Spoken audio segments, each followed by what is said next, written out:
જોવે તો ઉપવાસ થાય, અત્યારે વાતું કરે તો જ મેળ આવે એમ છે. અત્યારે તો એવું જ છે ને, તમે વિડીયો ને જોવો જ છો ને બધું.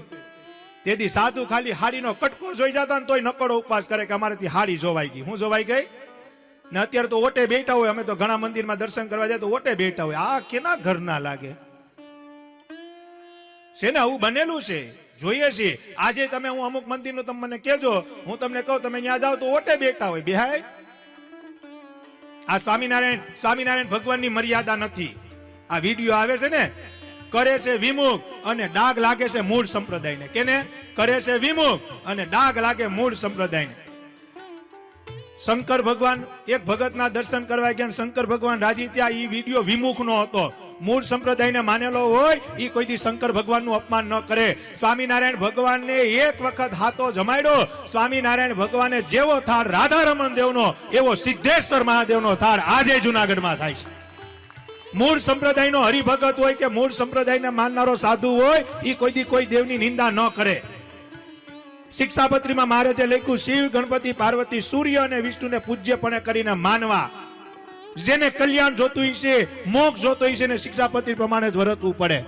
પણ આ વિમુખ આજે સંસ્થા ઉભી થઈ, ઈ એના સાધુનો મહિમા વધારવા હાટું મન ફાવે એમ બોલે છે અને કલંક લાગે છે મૂળ સંપ્રદાયને. કેને? બાકી દેખાડો કે ધર્મકુળ આશ્રિત સાધુ હોય કે ધર્મકુળ આશ્રિત હરિભગત હોય, એને કોઈ દી કોઈ દેવની નિંદા કરી હોય તો બતાવો. એક વિડીયો બતાવો, હું સભા કરવાનું બંધ કરી દઉં. આજે નહીં કરે, કારણ કે એને ખબર છે કે સ્વામિનારાયણ ભગવાને કોઈ દી કોઈનો લીટો ટૂંકો કર્યો.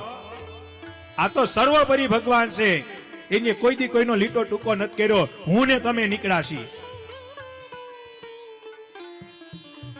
લાલજી મહારાજને પૂછવામાં આવ્યું હતું પ્રશ્નોત્તરીમાં કે માતાજી કુળદેવી હોય કે ન હોય. લાલજી મહારાજ કે હોય ન હોય પછીની વાત છે, હોય ઈ તો ફાઇનલ જ છે. હોય ઈ તો ફાઇનલ જ છે. ધર્મકુળ એમ બોલ્યું હતું કે આજ અમારા કુળદેવી લક્ષ્મી માં છે. કોણ છે અમારા કુળદેવી? આ લક્ષ્મી માં અમારા કુળદેવી. માનો ન માનો પછીની વાત છે. લાલજી મહારાજ કે પણ હોય તો હોય જ, માનવા જ પડે, સ્થાપન કરવું જ પડે. ને આપણામાં ઘણાને બળ ચડ્યું હોય તો ઘણા જોવો તમે સાધુ અમુક ઘરે સંસ્થા લઈને બેઠા પધરામણી કરવા જાય. આપણે તો ગ્રસ્ત છીએ, આપણે તો કુળદેવી ને ઈષ્ટદેવ બેય હોય. તો માતાજીનો ફોટો હોય તો કઢવી નાખે. નહીં નહીં, માતાજીનો ફોટો કાઢો લ્યો, અને કાઢી નાખે હરિભક્તો.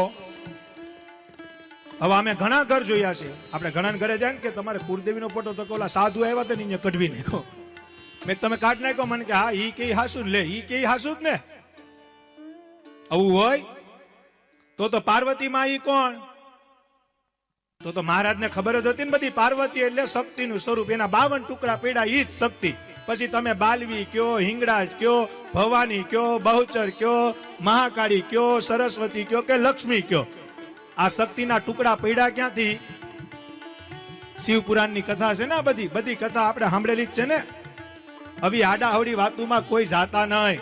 આપને શુદ્ધ સંપ્રદાય મેળો છે, વૈદિક સંપ્રદાય મેળો છે.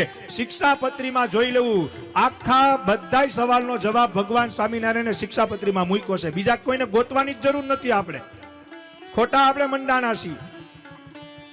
ડોહીએ એની માએ છોકરાને એમ કીધું કે દીકરા ઉપાધિ કરમાં, સ્વામિનારાયણ નો સાધુ છે ને તને બોલતો કરશે, સ્વામી સાંભળા પણ જોયું.